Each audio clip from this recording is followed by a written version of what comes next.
యేసుక్రీస్తు ప్రశస్తమైన నామంలో మీ అందరికీ కూడా శుభాలు తెలియజేస్తూ ఉన్నాను.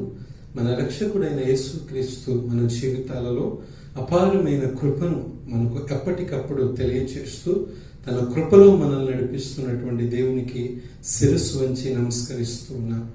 ఈనాటి శుక్రవారపు వాక్యాన్ని వినడానికి మిమ్మల్ని మీరు మీ కుటుంబాలతో సిద్ధపరచుకోవాలని ప్రభు పేరిట మనవి చేస్తూ ఉన్నాం. దేవుని వాక్యం మనుషులను బ్రతికిస్తుంది, వారి బాధలలో ఓదార్పునిస్తుంది. విశ్వాసం యొక్క యాత్రను కొనసాగించడానికి ఆయన వాక్యం ఎంతో మనుషులను ఉద్ధరింపచేస్తుంది. అట్టి మాటల చేత మిమ్మల్ని మీరు సిద్ధపరచుకోవాలని, దేవుని వాక్యానికి మిమ్మల్ని మీరు అప్పగించుకోవాలని ప్రభు పేరిట మనవి చేస్తూ ఉన్నా. దేవునికి స్తోత్రం, హల్లెలూయా. ఈనాటి శుక్రవారపు అనుదిన ధ్యానాంశము పరిశుద్ధ గ్రంథం నుండి అపోస్తలుడైన పౌలు ఎఫెసీయులకు రాసిన పత్రిక 5వ అధ్యాయము 1 నుంచి 4 వచనాలు మనం చదువుకున్నాం. ఎఫెసీయులకు రాసిన పత్రిక 5వ అధ్యాయము 1 నుంచి 4 వచనాలు మనం చదువుకుందాం. కావున మీరు ప్రియులైన పిల్లల వలె దేవునిని పోలి నడుచుకొనుడి. క్రీస్తు మిమ్మును ప్రేమించి పరిమళ సువాసనగా ఉండుటకు మన కొరకు తన్ను తాను దేవునికి అర్పణముగాను బలిగాను అర్పగించుకొనెను. అలాగుననే మీరును ప్రేమ కలిగి నడుచుకొనుడి. దేవునికి స్తోత్రం. ఈ శ్రేష్టమైనటువంటి మాటలను వినబోతున్న మీరందరూ కూడా దేవుని వాక్యం పట్ల ఆసక్తి కలిగి ఉండాలని, ఆయన వాక్యానికి మిమ్మల్ని మీరు లోపరుచుకోవాలని ప్రభు పేరిట మిమ్మల్ని హెచ్చరిస్తూ ఉన్నా. అయితే ప్రియులారా, ఈ ఎఫెసీయులకు రాసిన పత్రిక 5వ అధ్యాయంలో పౌలు చాలా చక్కటి మాటలు, పౌలు మహాశయుడు చాలా చక్కటి ఉపదేశాన్ని నీకు నాకు బయలుపరుస్తూ ఉన్నాడు. 1 నుంచి 4 అధ్యాయాల వరకు చాలా విషయాలు మనకు బయలుపరిచాడు.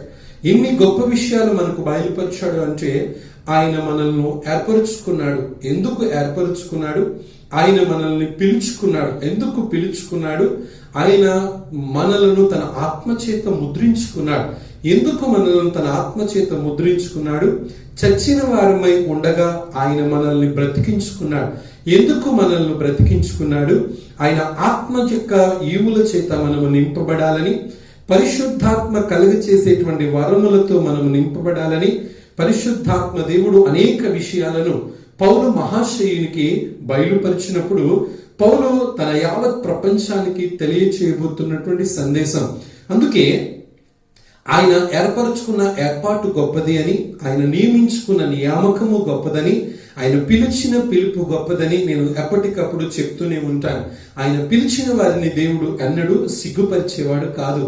ఆయన తన కృపచేత తన ప్రజలను నిత్యము ఇప్పుడు ఎప్పుడు రానున్న దినాల్లో ఆయన అప్పటికప్పుడు జ్ఞాపకం చేసుకునే దేవుడనే నేను మరొకసారి మీకు తెలియచేయడానికి ఇష్టపడుతూ ఉన్నాను.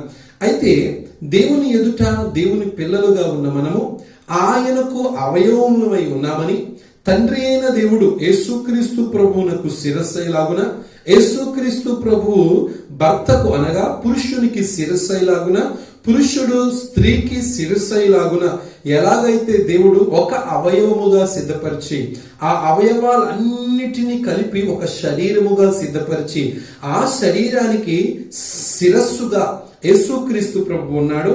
భార్యకు శిరస్సు భర్త, భర్తకు శిరస్సు యేసుక్రీస్తు ప్రభు, యేసుక్రీస్తు ప్రభువుకు శిరస్సు తండ్రి అయిన దేవుడు. ఎలాగైతే ఒకరికొకరు ఇమిడి అమర్చబడి ఏకపరచబడి సంక్షిప్తమై ఉన్నామో, మనము ఆత్మీయులుగా పిలువబడుతూ క్రైస్తవులుగా పిలువబడుతున్న మన క్రైస్తవ జీవితాలలో సంఘములుగా కట్టబడిన మనము ఒకరికొకరు అవయవమై ఉన్నామని పౌలు మహాశయుడు తెలియచేస్తూ ఉన్నాడు. గమనించండి, మనము సంఘముగా కట్టబడ్డాం. ఎంతమంది ఎన్ని రకాలుగా ఎన్ని జాతుల ప్రకారంగా దేవుని మందిరానికి వచ్చినా, ఎన్ని రకాలుగా అనేక వర్ణాల చేత వర్గాల చేత దేవుని మందిరానికి వచ్చిన వారందరూ ఏక శరీరము, వారందరూ ఒకే అవయవమై ఉన్నామని ప్రతి సంఘములో ఉన్న ప్రతి విశ్వాసి తెలుసుకోవలసినటువంటి వారమై ఉన్నాం. అందుకే ప్రియ దేవుని ప్రజలారా, దేవుని పోలికగా దేవుడు నిన్ను నన్ను నియమించాడు, ఏర్పాటు చేశాడు, ఎన్నుకున్నాడు. అందుకే నిన్ను నన్ను పిలుచుకున్నాడు. ఆయన పిలిచిన పిలుపు గొప్పది. దేవునికి స్తోత్రం. అయితే దేవుడు నీకు నాకు కొన్ని ప్రత్యేకమైనటువంటి విషయాలు తెలియచేస్తూ ఉన్నాడు. కోపపడండి కానీ పాపం చేయకండి. కోపం పడే పాపం మీ జీవితంలో చేయవద్దు అని చాలా విషయాల్లో. ఒకవేళ నీకు కోపం ఉన్న ఎడల సూర్యుడు అస్తమించే వరకు మాత్రమే కోపం ఉండు, తరువాత మరలా తిరిగి సమాధాన పడమని తండ్రి అయిన దేవునికి నీకు మధ్య ఉన్న అసమాధానాన్ని తొలగించడానికే యేసుక్రీస్తు ప్రభు సమాధాన కారకుడుగా, సమాధానకర్తగా నీకోసం నా కోసం సిద్ధపరచబడ్డాడు అని అనేక విషయాలు ఇప్పటికే మనం చాలా విషయాలు విన్నాం. అయితే మనమందరము ఒకరికొకరు ప్రేమించుకొని, ఒకరికొకరు సహించుకొని, ఒకరికొకరు భరించుకొని, ఒకరికొకరు ధరించుకొని, ఒకరికొకరు ప్రార్థన చేసేవారిగా ఉండాలని, ఒకరిని ఒకరు ఆదరించుకొని ఓదార్చాలని అనేక వచన భాగాలలో అపోస్తలుడైన పౌలు చాలా స్పష్టంగా తెలియజేస్తూ ఉన్నాడు.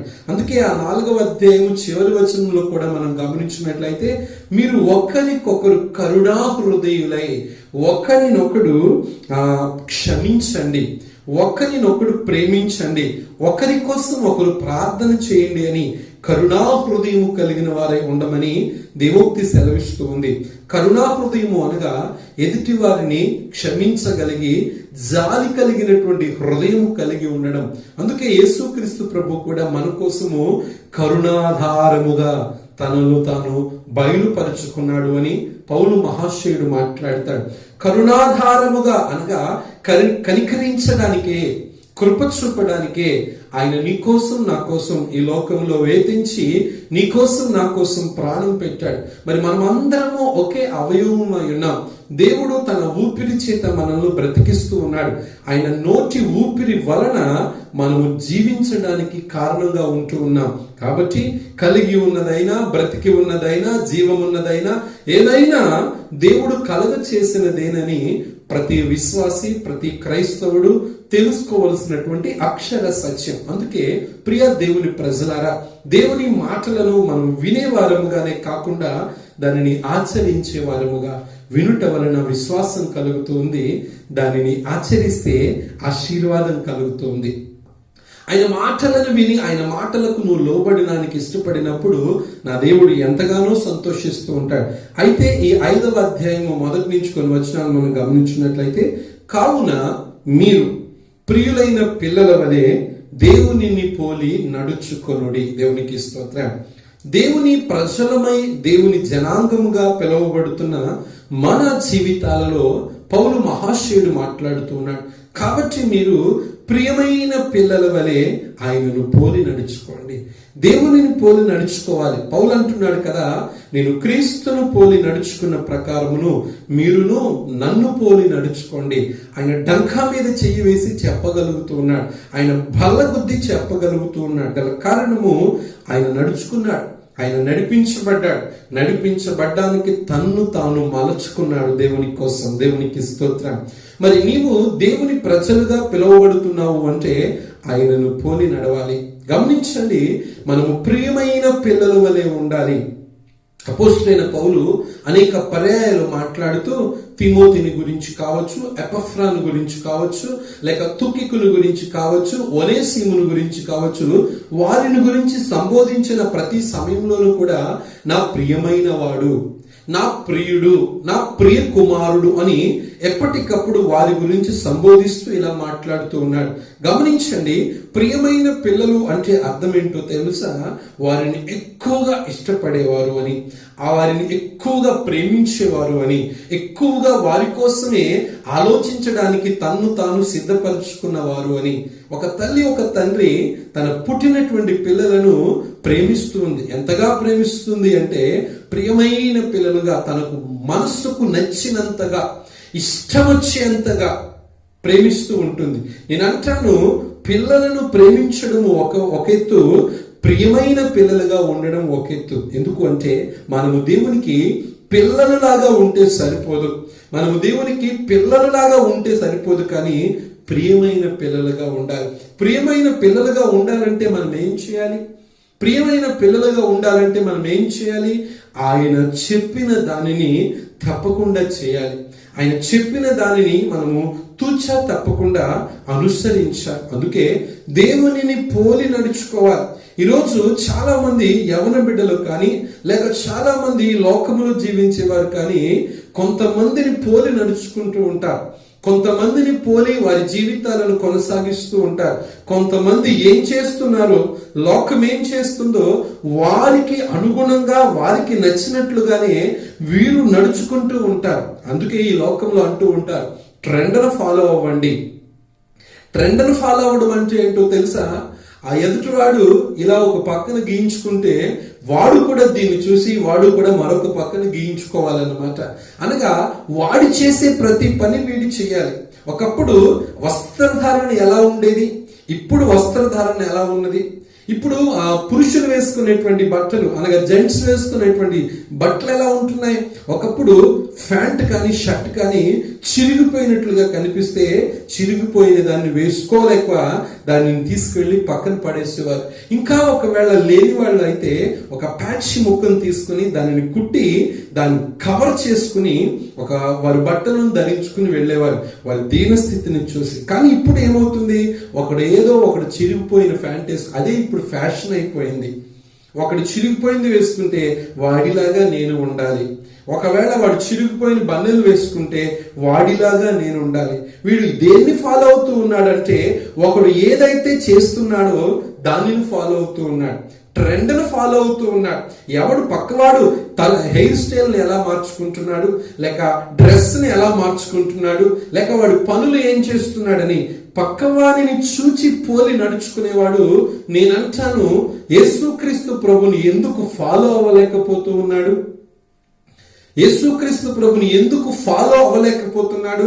పక్కవాడిని ఫాలో అయ్యేవాడు, పక్కవాడిని ట్రెండ్ను చూసి ఫాలో అయ్యేవాడు ఎందుకు యేసుక్రీస్తును ఫాలో అవ్వలేకపోతున్నాడు అని అడిగితే, ప్రియ దేవుని ప్రజలారా, మంచి అనేది ప్రజలకు ఎక్కదండి. మంచిగా బ్రతకడం, మంచిగా బ్రతకండ్రా అని చెప్పడం ప్రజలకి నచ్చదు. దేవుని జనాంగానికి నచ్చదు. చెడిపోవడము, పాడైపోవడము, పతనమైపోవడము దానినే కోరుకుని ఆ మార్గం గుండా వెళ్ళినా, ఆ బట్టలు వేసుకున్నా, లేకపోతే వాడి వల్ల హెయిర్ స్టైల్ చేయించుకున్నా దాని వలన మనం పాపం చేస్తామేమో, దాని వలన మనం పాపంలో పడిపోతామేమో అని దానిని చూచి పాపంలో పడిపోవడానికైనా ఇష్టపడుతున్న వీడు యేసుక్రీస్తును పోలి నడవడానికి ఇష్టపడడు. యేసుక్రీస్తు చేత నడిపించబడ్డానికి ఇష్టపడడు. అందుకే దేవుని ప్రజలారా, ఈ మాటలు నేను చెప్తూ ఉన్నాను. ఆ సంఘంలో ఒక పాస్టర్ గారు అడిగారట, మీలో ఎంతమంది పరలోక రాజ్యానికి వెళ్తారు అని అడిగితే ఆ సంఘంలో ఉన్న వారందరూ కూడా వారి కుడి చేతును పైకెత్తి, మేమందరము పరలోక రాజ్యం వెళ్తామండి, వెళ్ళాలండి, మా ఆశ అండి అన్నారట. ఓకే, మంచిది, చాలా సంతోషం. మీరందరూ ఆ క్రీస్తును పోలి ఎంతమంది నడుచుకుంటారు అని అడిగితే మీరెవ్వరు కూడా మాట్లాడకుండా సైలెంట్ గా మామూలుగా కూర్చున్నారట. గమనించు, పరలోకం ఎంతమంది వెళ్తారు అంటే చేతులు ఎత్తిన వాళ్ళు ఎంతమంది క్రీస్తును పోలి నడుచుకుంటారు అంటే ఎవ్వరు కూడా ఎంత దౌర్భాగ్యమైన క్రైస్తవ్యాన్ని కొనసాగిస్తున్నామో ఒక్కసారి మనం ఆలోచన చేయాలి. మనము పరలోకం వెళ్ళాలి, పరలోక రాజ్యాన్ని చేరాలన్న ఆశ, తృష్ణ ఉంటే సరిపోదు. మనము క్రీస్తును పోలి నడుచుకోవాలి. మనం క్రీస్తును వెంబడించాలి, క్రీస్తును ఫాలో అవ్వాలి. నువ్వు ట్రెండ్ను చూసో, లేక ఫ్యాషన్ ని చూసో, లేకపోతే నీ స్నేహితుడిని చూసో, నీ స్నేహితుడు చేసేటువంటి పనులను చూసో ఆ ఫ్యాషన్ గా నువ్వు ఫాలో అవుతున్న వాడివి క్రీస్తుని చూసి ఎందుకు ఫాలో అవ్వలేకపోతున్నావు? ఈరోజు యూత్ వారికి త్రాగుడు అనేది పెద్ద ఫ్యాషన్ అండి. వాడు తాగుతూ ఉంటే నేను కూడా ఎందుకు తాగకూడదు, నేను కూడా వాడిలాగా ఎందుకు తాగకూడదు? తాగడం ఫ్యాషన్ అయిపోయిందండి ఈరోజు యవన బిడ్డలకు నేను చెప్పే మాట. వాడు చేసే పని వీడు కూడా చేయడానికి వీడు కూడా వాడిని చూసి ఫాలో అవుతూ ఉన్నాడు. బైబుల్ సేస్, పౌలు మహాశయుడు చెప్తూ ఉన్నాడు, మీరు వాళ్ళను వీళ్ళను చూసి ఫాలో అవుతున్నారు, కానీ క్రీస్తుని చూసి ఎందుకు ఫాలో అవ్వలేకపోతున్నారు? క్రీస్తును చూసి మీరు ఎందుకు నడవలేకపోతున్నారు? క్రీస్తులాగా మీరెందుకు ప్రవర్తించలేకపోతున్నారు? మీరు దేవునికి పిల్లలుగా ఉంటే సరిపోదు, ప్రియమైన పిల్లలుగా మీరు ఉండండి. ప్రియమైన పిల్లలు అంటే దేవుడు వారిని హత్తుకుంటాడు, దేవుడు వారిని చేర్చుకుంటాడు. దేవుడు వారి కోసం ఆలోచిస్తాడు. దేవుడు వారి కోసం నిత్యము కూడా సమీపముగా ఉండడానికి ఇష్టపడతాడు. యేసుక్రీస్తు ప్రభు పట్ల తండ్రి అయిన దేవుడు మాట్లాడుతూ ఇలా అంటూ ఉన్నాడు. యేసుక్రీస్తు ప్రభు తన తండ్రి చిత్తాన్ని నెరవేర్చడానికి ఈ భూలోకంలోనికి వచ్చినప్పుడు తండ్రి అయిన దేవుడు మాట్లాడుతూ, ఈయన నా ప్రియ కుమారుడు, ఈయన యందు నేను ఆనందించుచున్నాను. ప్రియ కుమారుడు అంటే తండ్రి చిత్తాన్ని నెరవేర్చడానికి, ఆయన అడుగు జాడల్లో నడిపించబడ్డానికి తన్ను తాను సిద్ధపరచుకున్నవాడు. గమనించండి, నీ తల్లిగా తండ్రిగా నీవు ఎంచబడ్డావే, ఉన్నావే. నీ పిల్లలు ఎవరు నీ మాట వింటే వారిని ఎక్కువగా ప్రేమిస్తావు. నీ పిల్లలు ఎవరు నీ మాట వింటే, అనగా పిల్లలు తల్లిదండ్రులు ఎవ్వరు ఆ మాట వింటే వారిని ఆ తల్లిదండ్రులు ఎక్కువగా ప్రేమిస్తారు. అందుకే కడుపును పుట్టినటువంటి ప్రతి ఒక్కరూ ఒకలా ఉండరు. ఎవరు వారి జీవితాలను కొనసాగిస్తూ ఉన్నా, ఎవరు తల్లిదండ్రులకు లోబడతారో, ఎవరు తల్లిదండ్రులు మాట వినడానికి ఇష్టపడతారో వారిని ఆ తల్లిదండ్రులు ప్రియమైన పిల్లలుగా ఎంచుతూ ఉంటారు. నువ్వు ట్రెండ్ను చూసి, లోకాన్ని చూసి, మనుషులను చూసి, లేక స్నేహితులను చూసి పోలి నడుచుకుంటున్న నీవు క్రీస్తును పోలి ఎందుకు నడుచుకోలేకపోతున్నావు? ఈ పోలిక చాలా కష్టం కదండి. ఈ క్రీస్తులాగా నడవడం చాలా కష్టం కదండి. మరి కష్టమైన దారిలో నీవు నడిపించబడ్డానికి ఇష్టపడితే యాతనకరమైన, లోక సంబంధమైన యాతనకరమైన మార్గంలో నువ్వు నడిపించబడ్డానికి, ఈ లోకంలో సుఖము కోసము, సంతోష కోసము నువ్వు ఆశపడితే యుగ యుగాలు కాలిపోయేటువంటి లోకములో నీవు ఉంటావన్న సంగతి ఒక్కసారి ఈ మాటలు వింటున్న నీవు ఆలోచించు. ఎందుకు ఆ క్రీస్తును పోలి నీవు నడుచుకోలేకపోతున్నావు అంటే, క్రైస్తవులుగా బ్రతకాలంటే చాలా కష్టం అండి. బాబోయ్, ఇది చేయకూడదు అంటారు, అది చేయకూడదు అంటారు, ఇలా మాట్లాడకూడదు అంటారు, మరి అలా మాట్లాడకుండా ఉండడానికే క్రీస్తు నీకు మాదిరిగా ఉన్నాడే. నీ కోసం సిద్ధపరిచిన రాజ్యము, నీవు దేవునికి ఇష్టడుగా పరిశుద్ధంగా బ్రతకడానికి కోసమే దేవుడు నీ కోసం తన్ను తాను సిద్ధపరచుకుని నీ కోసం ప్రాణం పెట్టాడే. నువ్వెందుకు ఆయనను పోలి నడుచుకోలేకపోతున్నావు? స్నేహితులను పోలి, లేక స్నేహితురాళ్లను పోలి, లేకపోతే నీ కుటుంబం వారిని పోలి, లేకపోతే ఫ్యాషన్ ని పోలి, నువ్వు ట్రెండ్ను పోలి దాని ప్రకారంగా నడుచుకుంటున్నావు. కానీ క్రీస్తుని పోలి నడుచుకోలేకపోతున్నావు అంటే ఒక్కసారి నీ క్రైస్తవ జీవితం ఏమైనదో ఈ మధ్యాహ్న కాల సమయంలో ఆలోచించాలని ప్రభు పేరట నేను మనవి చేస్తున్నాను. ఎందుకంటే కాబట్టి మీరు ప్రియమైన పిల్లలుగా ఆయనను పోలి నడుచుకో. ప్రియమైన పిల్లలు అంటే దేవునికి ఇష్టమైన వారు, దేవుడు నిన్ను చూచేవారిగా, దేవుడు నిన్ను పట్టించుకునేవారిగా, నువ్వు ప్రార్థన చేసినప్పుడు వెంటనే నీకు సమాధానం వచ్చే పిల్లలుగా, వెంటనే దేవుడు నీతో మాట్లాడే పిల్లలుగా, దేవుడు నిన్ను బలపరిచి ఎప్పటికప్పుడు ధైర్యపరిచి ఆదరించి ఓదార్చేటువంటి పిల్లలుగా నీవు ఉండాలి. అందుకే నేను ఎప్పుడు మా పిల్లలకు చెప్తూ ఉంటాను, మీరు పిల్లల్లాగా ఉండకండి, ప్రియమైన పిల్లల్లాగా ఉండండి. ప్రియమైన పిల్లలంటే ప్రియునికి చాలా ఇష్టం.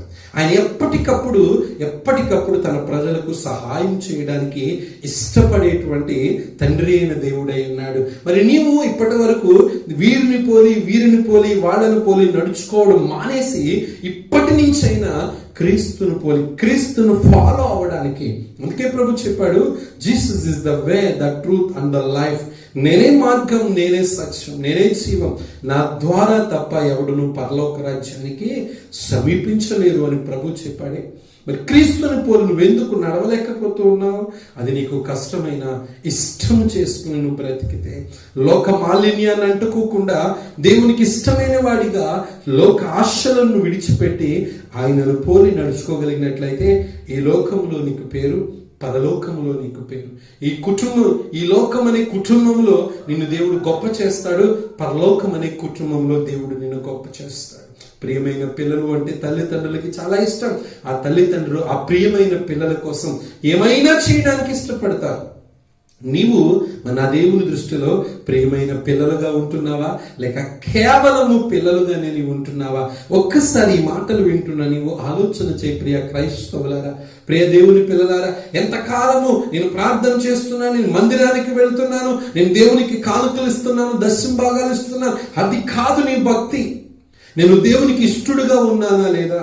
దేవుని ప్రార్థన, నేను దేవునికి ప్రార్థన చేస్తున్నానా లేదా, దేవుడు నా ప్రార్థన ఆలకించి నాకు ప్రత్యుత్తరం ఇస్తున్నాడా లేదా, నా దేవుని పక్షమున నేను నిలిచి ఉండి ఆయనను పోలి నడుచుకుంటూ ఉన్నానా, ఆయనను ఫాలో అవుతున్నానా, ఆయన మాదిరిగా ఉన్నాడు, నేను కూడా మాదిరిగా ఉంటున్నానా, నువ్వు ఈ విషయాలలో ఆయనను పోలి నడుచుకోవాలని నేను ప్రభు పేరట నేను హెచ్చరిస్తూ ఉన్నాను. ఎందుకంటే బైబుల్ సేస్, దేవుని వాక్యం సెలవిస్తూ ఉంది, నీవు దేవునికి ఎంతగా లోబడితే, ఎంతగా విధేయుడు అయితే, ఎంతగా ఆయనకు ప్రియమైన వాడుగా నీవు ఉన్నట్లయితే, నీ ప్రియమైన ప్రేమను బట్టి నా దేవుడు నేను అంతగా అపరిమితముగా హద్దు లేనంత ప్రేమను నీ జీవితంలో కుమరించడానికి నా దేవుడు ఇష్టపడేటువంటి దేవుడు అయినాడు. ఒక్కసారి ఈ మాటలు వింటూ నీవు ఆలోచన చేయి, ఆయన నిన్ను ఎంతగా ప్రేమించాడో, ఎంతగా ప్రేమిస్తూ ఉన్నాడో, ఎంతగా నిన్ను ప్రేమించడానికి ఆయన పరితపిస్తూ ఉన్నావో. నువ్వు పిల్లల వలె కాక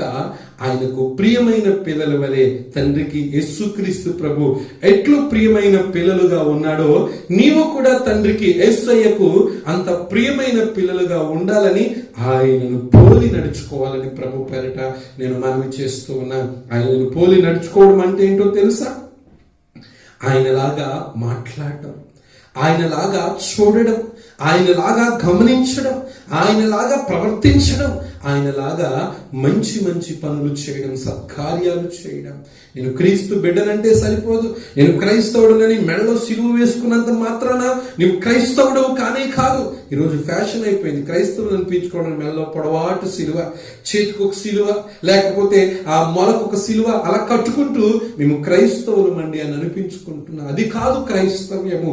నువ్వు ఆయనకు ప్రియమైన పిల్లలుగా నీవు ఉంటేనే ఆయన నిన్ను చూసి సంతోషిస్తూ ఉంటాడు. అట్టి క్రైస్తవ్యాన్ని నీవు కొనసాగించడానికి ఇష్టపడినప్పుడు ఆయనను పోలి నువ్వు నడుచుకుంటావు. ప్రతి విషయంలో ఆయన వైపు చూస్తావు, ఆయనలాగా నీవు జీవించడానికి ఇష్టపడతావు. ఒక్క మాటను చూడండి, తర్వాత మాటను చూస్తే, క్రీస్తు మిమ్మును ప్రేమించి పరిమళ సువాసనగా ఉండుటకు మన కొరకు తన్ను తాను దేవునికి అర్పణముగాను బలిగాను అప్పగించుకొనెను. దేవునికి స్తోత్రం. క్రీస్తు మనలను ప్రేమించి, అక్కడ రాశాడు, దేవుడు ఎందుకు ఆయన బలిగాను అర్పణముగాను నీకోసం నా కోసము తనను తాను అప్పగించుకున్నాడు, ఎందుకు, ఏం చేయడానికి అని ఆలోచన చేస్తే, ఆయన మొదట నిన్ను ప్రేమించి. ఈ మాట చాలా జాగ్రత్తగా గమనించండి. భక్తుడైన యోహాను అంటాడు కదా, మేము నిన్ను ప్రేమించితిమని కాదయ్యా, నీవే మమ్ములను ముందుగా ప్రేమించితివికయ్యా అని దేవుని ప్రేమను గురించి మాట్లాడతాడు. క్రీస్తు మనల్ని ప్రేమించాడు. ఆయన మనల్ని ఎంతగా ప్రేమించాడంటే, ఎంత ప్రేమను మన ఎడల చూపించాడు అంటే లేఖనాలు చాలా స్పష్టంగా తెలియచేస్తూ ఉన్నాయి. ఒక్కసారి ఈ మాటలను మనం ఆలోచన చేద్దాం. యోహాను సువార్త 13వ అధ్యాయం 1వ వచనాన్ని మనం గమనించినట్లయితే, తాను ఈ లోకము నుండి తండ్రి యొద్దకు వెళ్ళవలసిన గడియ వచ్చినని యేసు పస్కా పండుగకు ముందే ఎరిగిన వాడై లోకంలోనున్న తన వారిని ప్రేమించి వారిని అంతము వరకు ప్రేమించిన. దేవునికి స్తోత్రం. ప్రియులారా, ఈ మాటలను ఆలోచన చేస్తే ఆయన మనలను ప్రేమించి అని రాయబడి ఉంది. పౌలు మహాశయుడు మాట్లాడుతూ ఆయన మనలను ప్రేమించి, ఆయన మనల్ని ఏం చేయడానికి ఈ లోకానికి వచ్చాడు అంటే ప్రేమించడానికి మాత్రమే ఈ లోకానికి వచ్చాడు. తల్లి చూపున ఇట్టి ప్రేమ, తండ్రి చూపున ఇట్టి ప్రేమ, బంధువులు చూపున ఇట్టి ప్రేమ, స్నేహితులు చూపున ఇట్టి ప్రేమ. ఆలోచన చేస్తే ఈ లోకంలో ఉన్న ఏ ప్రేమకు నా యేసయ్య ప్రేమను జోడు చేయలేం, నా యేసయ్య ప్రేమను కలపలేం, నా యేసయ్య ప్రేమను దేనిని కూడా పోలి ఉంచలేం. ఎందుకు అంటే ఎన్ని తరాలకైనా, ఎన్ని యుగాలకైనా, ఎన్ని జగాలకైనా జ్ఞాపకము చేసుకోగలిగినది, నిత్యము స్మరించగలిగినది నా యేసయ్య ప్రేమే. ఆ ప్రేమ ఎంత గొప్పది అంటే యోహాను సువార్తలో 13వ అధ్యాయం 1వ వచనంలో దేవుడు ఇలా మాట్లాడుతూ ఉన్నాడు, యేసు తాను ఈ లోకంలో నుండి తండ్రి యొద్దకు వెళ్ళవలసిన గడియ వచ్చెనని యేసు పస్కా పండు ముందుగకు ఎరిగిన వాడై లోకములో ఉన్న తన వారిని ప్రేమించను. గమనించండి, వారిని అంతము వరకు ప్రేమించను రాయబడి ఉంది. యేసుక్రీస్తు ప్రభు అప్పగించబడుతున్నాడు. యేసుక్రీస్తు ప్రభు ఈ లోకంలో క్రొవ్వొత్తిలాగా కరిగిపోతూ ఉన్నాడు. యేసుక్రీస్తు ప్రభు ఈ లోకంలో తనను తాను అప్పగించుకోవడానికి ఇష్టపడుతూ ఉన్నాడు అని ఆలోచన చేసి దేవాది దేవుడు తన వారిని ప్రేమించి అంతము వరకు వారిని ప్రేమించినని యేసుక్రీస్తు ప్రభు చెప్తూ ఉన్నాడు. కష్టము తన కళ్ళ ముందు కనిపిస్తూ ఉన్న వేదనకరమైన పరిస్థితి తను అనుభవించవలసింది అని తెలిసినప్పటికీ కూడా యేసుక్రీస్తు ప్రభు ప్రేమించడానికే తన్ను తాను సిద్ధపరుచుకున్నాడు అంటే ఆయన ప్రేమకు సాటి ఏముందండి? ఆయన ప్రేమకు సరిపోల్చగలిగినదంటూ ఈ లోకంలో ఏముందండి? ఒక్కసారి ఆలోచన చేద్దాం.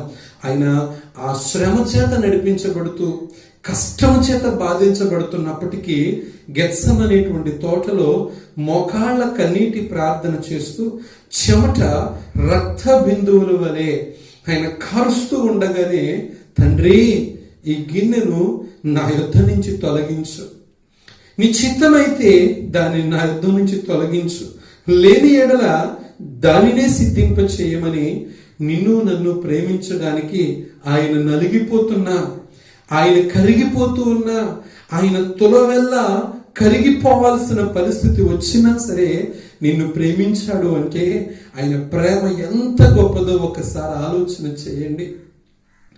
మరి ఒకరి కుటుంబంలో భయంకరమైనటువంటి శ్రమ రాబోతుందని దేవుడు బయలుపరిచినప్పుడు ఆ బయలుపరిచినటువంటి సంగతిని బట్టి ఆ 2-3 దినాలు కూడా వారు తిండి తిప్పులు మానేసి ఎంతో వేదనతో ఉన్నారు. కష్టం, శ్రమ ఎదురు ముందు కళ్ళబడుతూ ఉన్నప్పుడు, శ్రమ వారి కంటికి కనిపించేలాగా ఉన్నప్పుడు వారు అన్ని మానేసేసి ఎంతో వేదనతో ఉంటారు కదా.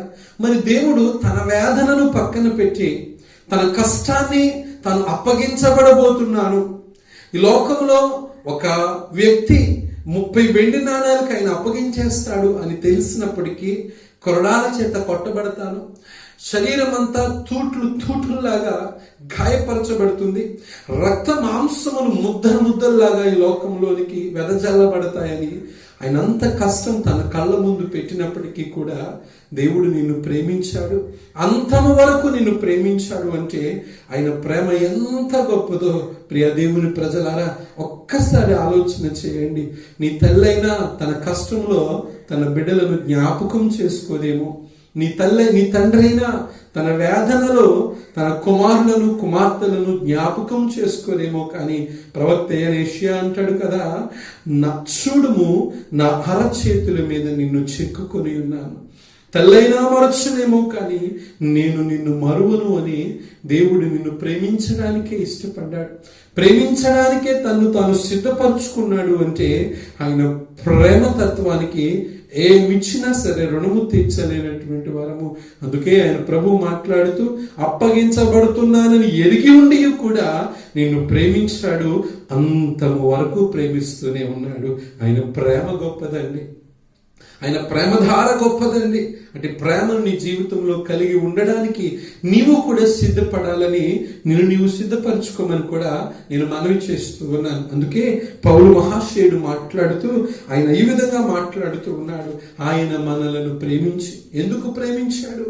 నీవు ఈ లోకంలో దేవునికి ఇష్టమైన వాడిగా ఉండాలని, దేవుని నామ మహిమార్థముగా నువ్వు ఎంచబడాలని ఆయన నిన్ను ప్రేమించాడు. అంతేకాదు ఆయన బలిగా అర్పణగా తను తాను అప్పగించుకోవడానికి కూడా కారణం ఏంటంటే నిన్ను ఏమి చేయడానికో తెలుసా?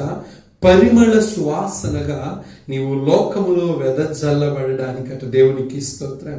పరిమళ సువాసన అనగా నీవు అనేకులకు మంచి వాసనగా, నువ్వు అనేకులకు ఒక సువాసనగా వెదజల్లాలని దేవుడు నిన్ను సువాసన కలిగిన పరిమళ వాసనగా నిన్ను సిద్ధపరచడానికే ఆయన అర్పణగా అర్పించుకున్నాడు, బలి అర్పణగా అర్పించుకున్నాడు. అదే మాటను మనం చూసినట్లయితే చాలా చక్కటి మాటను రాశారు.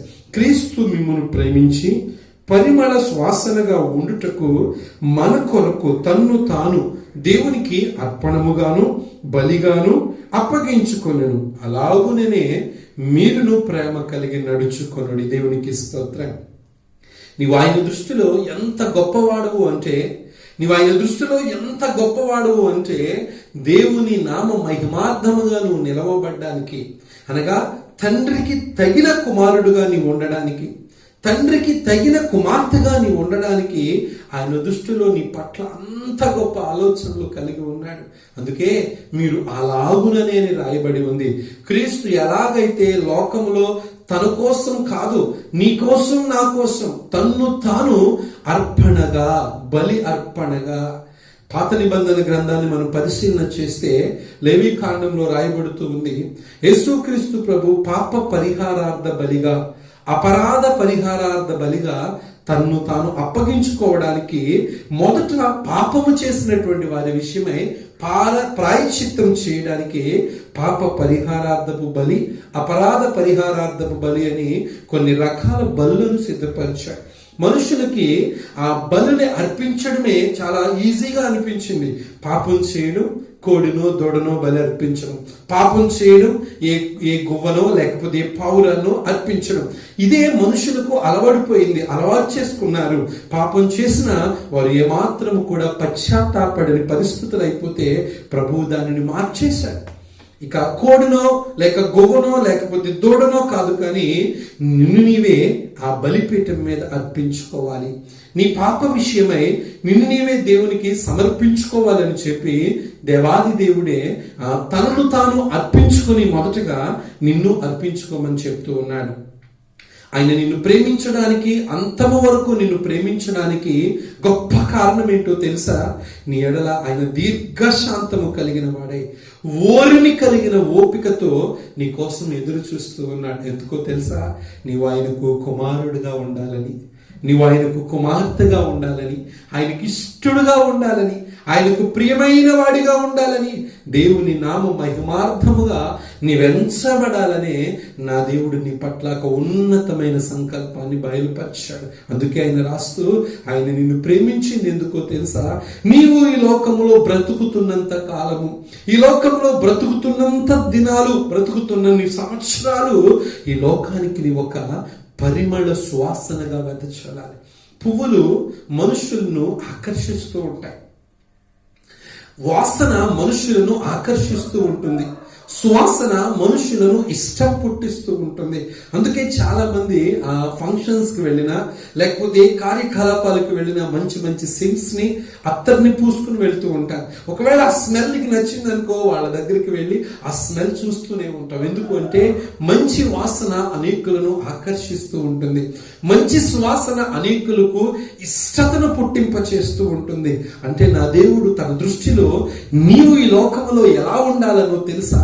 నీవు ఈ లోకంలో ఎలా బ్రతకాలనో తెలుసా? నీవు అనేకులకు ఆ సువాసన ఇచ్చే పుష్పముగా, లేక లోకానికి వెలుగు ఇచ్చే జ్యోతిగా, లేక లోకానికి ప్రకాశవంతమైనటువంటి ఒక నక్షత్రం లాగా నీ ఉండాలని నా దేవుడు ఆశపడి తనను తాను అర్పించుకున్నాడు, తనను తాను బలి చేసుకున్నాడు. ఈ లోకంలో తను నీ కోసము ఎంతగా నిన్ను ప్రేమించి నీ కోసం అర్పించేసుకున్నాడో, నీ కోసం ప్రాణార్పణముగా పోయబడ్డాడో, నీవు అలా ఉండాలనే, నీవు అట్టి ప్రేమను కలిగి జీవించాలనే ఆయన ఈ మాటలు మాట్లాడుతున్నాడు. పౌలు మహాశయుడు మాట్లాడుతూ, మీరు అలాగుననే మీరును ఆయన వలె ప్రేమ కలిగి, ఆ ప్రేమ కలిగిన వారై మీరు నడుచుకోండి. ఆ ప్రేమ శాశ్వత కాలము ఉంటుందండి. ఆ ప్రేమ నీ జీవితంలో నేను అంతము వరకు నిన్ను నడిపిస్తూ ఉంటుంది. ఆ ప్రేమ క్రీస్తు కోసం బ్రతికేలా చేస్తుంది. గమనించు, ఆయన నిన్ను అంతగా ప్రేమించి, ఆయనకు కష్టం వస్తున్నా, బాధ కలుగుతూ ఉన్నా, వేదనకరమైన పరిస్థితులు తన కళ్ళ ముందు ఉన్నా, తన కష్టాన్ని పక్కన పెట్టి నిన్ను ప్రేమించడానికి ఇష్టపడిన దేవుణ్ణి నీవేనాడైనా అంతగా ప్రేమించావా? నా యేసయ్య ప్రేమించినంతగా ఏ రోజైనా ఆయనను అంతగా ప్రేమించావా? నీ అంతము వరకు ఆయనను ప్రేమించడానికి ఇష్టపడుతూ ఉన్నావా? ఒక్కసారి ఆలోచన చేయి. ప్రియమైన పిల్లలు అంటే ఆయనకి ఇష్టమైన జీవితాన్ని కొనసాగించేవారు. ప్రియమైన పిల్లలు అంటే తండ్రి చిత్తానికి తనను తాను శిరస్సు వంచుకున్నవారు. ప్రియమైన పిల్లలు అంటే దేవుని కోసం వారు దేవాది దేవుని యొక్క ఆశ్రయాన్ని కోరి జీవించుచున్నవారు. ఆయన మనల్ని ఎంతగా ప్రేమించాడో చాలా చక్కటి మాటలు రాశాడండి. దేవుని వాక్యము చాలా చక్కటి విషయాలు తెలియచేస్తూ ఉన్నాయి. యోహాను సువార్త 15వ అధ్యాయము 9వ వచనాన్ని మనం గమనించినప్పుడు, తండ్రి నన్ను ఎలాగు ప్రేమించెనో నేనును మిమ్మును అలాగు ప్రేమింతుని, నా ప్రేమ యందు నిలిచి ఉండండి. నేను నా తండ్రి ఆజ్ఞలను గైకొని ఆ ప్రేమయందు నిలిచి ఉన్న ప్రకారమును మీరును నా ఆజ్ఞలను గైకొని ఎడల నా ప్రేమయందు నిలిచి ఉందురు. దేవునికి స్తోత్రం. ఆయన ఏదైనా ఒక మాట చెప్పాడు అంటే ఆయన చెయ్యకుండా మాత్రం చెప్పలేదండి. నా తండ్రి నన్ను ఎలాగూ ప్రేమించాడు అంటే నా తండ్రి నాకు ఇచ్చిన ఆజ్ఞలను నేను గైకొనడం వలన నా తండ్రి నన్ను ఎలాగూ ప్రేమించాడో నేను మిమ్మల్ని ప్రేమించాలంటే మీరు నా ఆజ్ఞలను గైకొని జీవించండి. నా ఆలోచన, నా తలంపులు మీరై ఉండాలి అంటే, నా ఉద్దేశం, నా సంకల్పం మీరై ఉండాలి అంటే అట్టి ప్రేమను కలిగి జీవించండి అని చాలా చక్కటి విషయాన్ని రాశారు. రోమీయులకు రాసిన పత్రిక 8వ అధ్యాయాన్ని కూడా మనం చూసినట్లయితే ఆయన ప్రేమ యొక్క గొప్పతనాన్ని చాలా స్పష్టంగా తెలియజేస్తూ ఉన్నాడండి. 8వ అధ్యాయము 37వ వచనాన్ని మనం గమనించినట్లయితే 37వ వచనాన్ని మనం చూసినట్లయితే అయినను మనలను ప్రేమించిన వాని ద్వారా మనము వీటన్నిటిలో అత్యధిక విజయము పొందుచున్నాము. అంటే అక్కడ మాట రాయబడుతూ ఉంది, మనలను ప్రేమించిన వాని ద్వారా. అంటే మనల్ని ఎవరో ప్రేమించారు, ఎవరో మనల్ని ప్రేమించడానికి తన్ను తాను అర్పించుకున్నారు, ఎవరో మనల్ని ప్రేమించడానికి తనను తాను బలిగా, అర్పణగా ఈ లోకంలో నీకోసం నా కోసం నలిగిపోయారు. ఎవరో మనల్ని ప్రేమించడానికి తన సమస్తాన్ని, సర్వాన్ని ధారపోస్తున్నాడు. ఎందుకు ఎవరు? అందుకే ఆయన మాట్లాడుతూ కింద రాశాడు, క్రీస్తు ప్రేమ నుండి మమ్ములను ఎడబాపు వాడెవడు? ఆయన ప్రేమ నుండి మనల్ని తప్పించగలిగిన వాడు ఎవడైనా ఉన్నాడా? ఒకవేళ తప్పించగలిగిన వాడు ఉన్నట్లయితే అది క్రీస్తు ప్రేమ కంటే గొప్ప ప్రేమ అయి ఉండాలి. అది క్రీస్తు ప్రేమ కంటే ఉన్నతమైన ప్రేమ అయి ఉండాలి. అలాంటి ప్రేమ ఈ లోకంలో ఏమైనా ఉందా? ఒకని కోసం ప్రాణం పెట్టగలిగినటువంటి ప్రేమ ఈ లోకంలో ఉందండి. ఒకని కోసము పరితపించగలిగిన ప్రేమ ఈ లోకంలో ఉందండి. ఒకని కోసము అర్పణగా, బలిగా తన్ను తాను వధించుకునే ప్రేమ ఈ లోకంలో ఏమైనా ఉందండి? తన్ను తాను ఈ లోకము కోసం కరిగిపోవడం, నిలువెల్లా తులవల నలిగిపోయేటువంటి ప్రేమ, నా యేసయ్య ప్రేమ లాంటి ప్రేమ ఈ లోకంలో మరొక ప్రేమ ఏమైనా ఉందా అని ఆలోచన చేస్తే లోకంలో ఉన్న ప్రేమలన్నీ స్వార్థపూరితమైన ప్రేమలే. ఈ లోకంలో ఉన్న ప్రేమలన్నీ లాభాన్ని అపేక్షించే ప్రేమలే. లోకంలో ఉన్న ప్రేమలన్నీ దేన్నో దాన్ని ప్రేమించి, స్నేహించి దాని వలన వారి జీవితాలను పాడు చేసుకునేటువంటి ప్రేమలే తప్ప బ్రతికించే ప్రేమ కానీ, నడిపించే ప్రేమ కానీ, దేవుని కోసం నిన్ను నిలవపెట్టే ప్రేమ కానీ ఈ లోకంలో నా యేసయ్య ప్రేమ కంటే గొప్ప ప్రేమ ఏది కూడా లేదండి. అందుకే పౌలు మహాశయుడు మాట్లాడుతూ క్రీస్తు ప్రేమ నుండి నన్ను ఎడబాపు వాడేవాడు. క్రీస్తు ప్రేమ కంటే గొప్ప ప్రేమ ఏమైనా ఉందా? ఒకవేళ ఆ ప్రేమ నన్ను విడదీయాలనుకుంటే నా యేసయ్య ప్రేమ కంటే గొప్ప ప్రేమ అయి ఉండాలని ఆయన మాట్లాడుతున్నాడు. శ్రమ అయినను, బాధ అయినను, హింస అయినను, కరువైనను, వస్త్రహీనత అయినను, ఉపద్రవమైనను, ఖడ్గమైనను మనలను ఎడబాపున ఇందును గూర్చి వ్రాయబడినదేమనగా, నిన్ను బట్టి దినమెల్లా మేము వధించబడిన వారము, వలకు సిద్ధమైన గొర్రెలము, మేము ఎంచబడిన వారము. కాబట్టి అయినను మనలను ప్రేమించిన వారి ద్వారా మనము వీటన్నిటిలో అత్యధికమైన విజయమును పొందుచున్నాం. దేవునికి స్తోత్రం. యేసుక్రీస్తు ప్రేమ మనకి విజయాన్ని కలుగచేస్తుంది. యేసుక్రీస్తు ప్రేమ మనల్ని జయింపచేస్తుంది. యేసుక్రీస్తు ప్రేమ మనల్ని జయించే కృపను కలుగచేస్తుంది. అనగా నువ్వు ఎక్కడికి వెళ్ళినా, ఏం చేస్తూ ఉన్నా, ఏ కార్యము నువ్వు మొదలు పెట్టినా ఆయన ప్రేమ వలనే నువ్వు పొందుకుంటావు. ఆయన ప్రేమే నీకు జయం, ఆయన ప్రేమే నీకు శాశ్వతం, ఆయన ప్రేమే నీకు ఆశీర్వాదము, ఆయన ప్రేమే నీకు నిత్యత్వము. అనగా ఆయన ప్రేమ మూలముగా నువ్వు దీవించబడ్డావు, ఆయన ప్రేమ మూలముగా నువ్వు పిలువబడ్డావు, ఆయన ప్రేమ మూలంగా పరలోక రాజ్యంలో చేర్చబడ్డావు. ఆ ప్రేమతో నిన్ను నా దేవుడు ప్రేమించాడు. ఎంత గొప్ప ప్రేమ! ఒక్కసారి ఆలోచన చేయండి ప్రియ దేవుని ప్రజలారా. ఈ మాట వింటున్న మీరు మీ క్రైస్తవ జీవితంలో ఆయన నిన్ను ఎంతగా ప్రేమించాడో మనం చూస్తే గలతీయులకు రాసిన పత్రిక 2వ అధ్యాయము 20వ వచనంలో చక్కటి మాట రాయబడి ఉంది. గలతీయులకు రాసిన పత్రిక 2వ అధ్యాయము 20వ వచనాన్ని మనం చూసినట్లయితే, నేను క్రీస్తుతో కూడా సిలువ వేయబడి ఉన్నాను, ఇకను జీవించువాడను నేను కాదు, క్రీస్తే నా యందు జీవించుచున్నాడు. నేను ఇప్పుడు శరీరమందు జీవించుచున్న జీవితము నన్ను ప్రేమించి నా కొరకు తన్ను తాను అప్పగించుకొనిన దేవుని కుమారుని అందరి విశ్వాసము వలన నేను జీవించుచున్నాను. దేవునికి స్తోత్రం. చాలా చక్కటి మాట పౌలు మహాశయుడు మాట్లాడుతూ ఉన్నాడండి. నేను క్రీస్తుతో కూడా సిలువ వేయబడి ఉన్నాను, ఇకను జీవించువాడను నేను కాను, నా యందు క్రీస్తే జీవిస్తూ ఉన్నాడు. ఆయన ఎలా చెప్పగలుగుతున్నాడో తెలుసా? ఇప్పుడు నేను జీవిస్తున్నటువంటి జీవితము నాది కాదు. నేను బ్రతుకుతున్నానే, నేను శుభ్రంగా అన్ని పనులు చక్క పెట్టుకుంటున్నానే, ఇంత స్వార్థ బహుబలముగా నేను కొనసాగిస్తూ ఉన్నానే, దేవుని ప్రేమను అనేకులకు బయలుపరుస్తూ ఉన్నానే. ఈ ప్రేమ, ఈ జీవితం నాది కాదు. నేను ఎప్పుడో సిలువ వేయబడ్డాను నా పాపముల విషయమై, నా అతిక్రమముల విషయమై. యేసయ్య ఈ లోకంలో మానవాళి పాపముల నిమిత్తము ఎలాగైతే సిలువ వేయబడ్డాడో, నా పాపము యొక్క అధికార పరిస్థితి నిమిత్తము నేను కూడా యేసుక్రీస్తు వలె సిలువ వేయబడ్డాను. నేను ఇప్పుడు జీవించుచున్న జీవితం నాది కాదు, నా యందు క్రీస్తే జీవిస్తూ ఉన్నాడు. అందుకే ఆయన మాట్లాడుతూ, నేను ఇప్పుడు శరీరమందు జీవించుచున్న జీవితము ఎవరిని బట్టి జీవిస్తున్నానో తెలుసా? ఎందుని బట్టి జీవిస్తున్నానో తెలుసా? నన్ను ప్రేమించి నా కొరకు తన్ను తాను అప్పగించుకొనిన దేవుని కుమారుని అందరి విశ్వాసము వలన నేను జీవించుచున్నాను. అబ్బా, తను జీవించే జీవితం అట దేవుడు పెట్టిన భిక్ష, దేవుడు ఇచ్చిన గొప్ప భాగ్యం. అందుకే నేను శరీరమందు జీవించుచున్న జీవితం నా కోసం నేను జీవించడం లేదు. నేను అంటాను, నీవు నీ శరీరమందు జీవించుచున్న జీవితం నీవు ఎవరి కోసం జీవిస్తున్నావు అని అడిగితే నీవు నీ కోసమే జీవిస్తూ ఉన్నావు. ఎందుకు అంటే నీకు నచ్చినట్లుగా, నీకు తోచినట్లుగా నీ జీవితాన్ని కొనసాగిస్తూ ఉన్నావు. కానీ దేవుడు మాట్లాడుతూ పౌలు ద్వారా సెలవిస్తున్నటువంటి మాట ఏంటో తెలుసా? నీ శరీరమందు నీవు జీవించుచున్న జీవితం నీవు నీ కోసం జీవిస్తున్నావేమో, నేను నా శరీరమందు జీవించుచున్న జీవితము నేను నా కోసము కాదు, క్రీస్తునందు విశ్వాసమును కనపరుచు జీవితమే నేను జీవిస్తున్నాను. ఎందుకో తెలుసా? ఆయన నన్ను ప్రేమించినందుకు. అందుకే నేను సిలువలో ఎప్పుడో నేను ప్రాణార్పణముగా పోయబడి ఉన్నానని పౌలు మహాశయుడు మాట్లాడుతూ ఉన్నాడు. ప్రియా దేవుని ప్రజలారా, ఈ మాట వింటున్న మీరు ఒక్కసారి ఆలోచన చేయండి. నీవు నీ శరీరమందు జీవించుచున్న జీవితం ఎవరి కోసం జీవిస్తూ ఉన్నావు? దేనికోసం జీవిస్తూ ఉన్నావు? ఏం సంపాదించుకోవాలని జీవిస్తూ ఉన్నావు?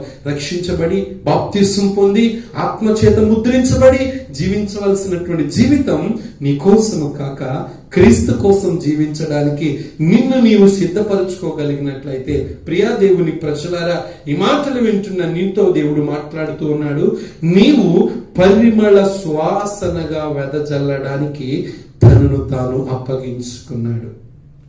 నీవు అనేకులకు మంచి వాసన, అనేకులను ఆకర్షించగలిగే వ్యక్తిగా, అనేకులను ప్రేమించగలిగే వ్యక్తిగా, అనేకులు నిన్ను ఉపయోగించగలిగే వ్యక్తిగా, అనేకులు నిన్ను చూచే వ్యక్తిగా, అనేకులు నిన్ను జ్ఞాపకం చేసుకునే వ్యక్తిగా, అనేకులు నీలాగా బ్రతకాలని ఉంచబడే వ్యక్తిగా నీ ఉండాలని పరిమళ సువాసనగా, పరిమళ వాసనగా నిన్ను నా దేవుడు సిద్ధపరుస్తూ ఉన్నాడు. గమనించు, నీవెప్పుడు పాడైపోతావో, నీవెప్పుడు నాశనం అయిపోతావని నీ స్నేహితులు లేక నీ శత్రువులు, నీ కుటుంబస్తులు ఆలోచన చేసేటువంటి రోజులలో నీవు సువాసనగా వెదజల్లాలని, నీవు పరిమళముగా పరిమళ ద్రవ్యముగా నీవు ప్రకాశవంతమైన వాడిగా ఉండాలని నా దేవుడు ఆశపడుతున్నాడు. అంటే నీ తల్లి కంటే, నీ తండ్రి కంటే నా యేసయ్య నిన్ను ఎంతగా ప్రేమిస్తూ ఉన్నాడో ఒక్కసారి ఆలోచించి. అంతగా ప్రేమించినటువంటి దేవునికి నువ్వు పిల్లలుగా ఉన్నావా? ప్రియమైన పిల్లలుగా ఉన్నావా? నువ్వు దేవునికి ప్రియమైన పిల్లలుగా నీవు ఉన్నట్లయితే నా దేవుడు నిన్ను బట్టి సంతోషిస్తాడు, నిన్ను బట్టి ఆనందిస్తాడు, నిన్ను బట్టి నా దేవుడు అతిశయిస్తాడు. అంతేకాని నీ క్రైస్తవ జీవితంలో నీకు నచ్చినట్లుగా నీవు ఉండడానికి నీ జీవితాన్ని కొనసాగిస్తున్నట్లయితే, నువ్వు ప్రార్థన చేసినా, మందిరానికి వచ్చినా, కానుకలు ఇచ్చినా, దశమ భాగాలు ఇచ్చినా, ఏమిచ్చినా నువ్వు దేవునికి పిల్లలుగానే ఉంటావు. కానీ ప్రియమైన పిల్లలుగా నీవు ఉండలేవు. ప్రియమైన పిల్లలు అంటే ఆయన చిత్తాన్ని నెరవేర్చే పిల్లలు, ఆయనకు ఇష్టమైన పిల్లలు, ఆయన నామాన్ని గణపరిచేటువంటి పిల్లలు. అందుకే క్రైస్తవులకు ఇవి తగవు అని క్రైస్తవులు ఇట్లు జీవించకూడదు అని కొన్ని ప్రత్యేకమైన మాటలు కింద రాస్తూ ఉన్నాడు. గల కారణము ఆ యేసయ్య నీ కోసం నా కోసము తన్ను తాను అప్పగించుకున్నటువంటి స్థితిని బట్టి, అప్పగించుకున్న పరిస్థితిని బట్టి, ఇంతగా నిన్ను నన్ను ప్రేమించి నీ కోసం నా కోసం ప్రాణాన్ని ధారపోసినటువంటి దేవుని పక్షాన నీవెలా ఉన్నావో ఒక్కసారి ఆలోచన చేయి. పరిమళ వాసనగా అంటే నీవు ప్రకాశవంతమైనటువంటి వాడిగా చేయడానికి, నీ కొమ్మలు విశాలపరచబడ్డానికి, నీ శాఖలు విశాలపరచబడ్డానికి, నీవు అనేకులకు ఆశ్రయాన్ని కలిగేవాడిగా ఉండడానికి, అనేకులను చేర్చుకునేవాడిగా, అనేకులను ప్రేమించి ఆదరించి హత్తుకునేవాడిగా ఉండడానికి, అనగా ఎస్పెషల్లీ అనేకులు నిన్ను చూచి నీ యొద్దకు వచ్చేవారిగా ఉండడానికి నా దేవుడు తన్ను తాను అప్పగించుకున్నాడు. ఒక్కసారి నీ బ్రతుకు ఎంతకాలము ఈ లోకంలో గడుపుతావు, ఎంతకాలము ఈ లోకం చేత నడిపించబడతావు, ఒక్కసారి ఆలోచన చేసి నీ క్రైస్తవ జీవితాన్ని పరిశీలన చేసి ఒక్కసారి నీ జీవితాన్ని సిద్ధపరచుకో. ఎందుకు అంటే అప్పగించుకోవడము అంటే నా దేవుడు ఈ లోకంలో తనను తాను అప్పగించుకున్నంతగా నీవు ఆయనకు అప్పగించుకోవాలి. ఆయనను పోలి నువ్వు నడవాలి, ఆయనలాగా నువ్వు జీవించాలి. మనుష్యులను పోలి నడిచేటువంటి వాళ్ళు ఈ లోకంలో ఉన్నారు, కానీ దేవునిని పోలి నడిచేటువంటి వాళ్ళు ఈ లోకంలో లేరండి. గమనించండి, నీవు మనుష్యులను పోలి లేక వాళ్ళను వీళ్ళను చూచి ట్రెండ్ను ఫాలో అయ్యేవాడిగా నీవు కాకుండా నువ్వు దేవునిని ఫాలో అయ్యేవాడిగా నీ జీవితాన్ని కొనసాగించి ప్రియమైన పిల్లలుగా ఉండడానికి ఇష్టపడు. దేవుడి కొద్ది మాటలను దీవించి ఆశీర్వదించునుగాక. ఆమేన్.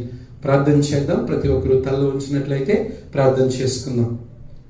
మహాపరిశుద్ధుడా, ప్రేమ కలిగిన ప్రభువా, జీవము కలిగిన మీ పరిశుద్ధ ఘనమైన నామానికి వందనాలయ్యా. నీ కృప జీవము కంటే ఉత్తమమైనది. శాశ్వత కాలము మమ్మల్ని నడిపించి చిరకాలము మా జీవితాలను స్థిరపరిచి నీ ప్రేమ ఎంత గొప్పది నాయన, ఎంత గొప్పది నాయన. ఆ గొప్ప ప్రేమలోనైనా మేము నిలిచి ఉండు భాగ్యాన్ని దయచేశావు.